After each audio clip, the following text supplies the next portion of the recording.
деньги нужны, деньги, блядь. 3 года назад, блядь, пошел в ополчение, там денег заработать. Мне обещали, блядь, карманы твои золотом будут набитые, блядь.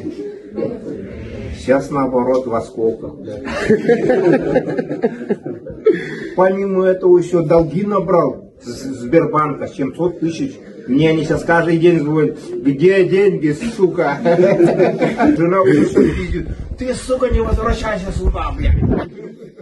Без денег нельзя, да? Да, есть на передке, блядь. Я же потерялся, короче, на 24 дня. Ну, на передке, короче. Я, короче, эти 12 миллионов поделил жене, там, ребенку, брату, сестре, короче. По 4 миллиона. 12 уже поделил. Настя. Они говорят, каждый день по 3 раза приходили. Что, есть известие, он погиб? Мне ДНК надо сдать. Деньги мои где? Когда, блядь, туда в ад попадаешь, уже похуй, я думал, блядь, нахуй я женился, блядь, да лучше бы я из дерева сделал и ебал бы, блядь. Но зато сидел бы дома, блядь. В натуре, нахуй. Ну, Так ты из-за этого контракт подписал? да, денег не было. Нахуй надо, ёпта.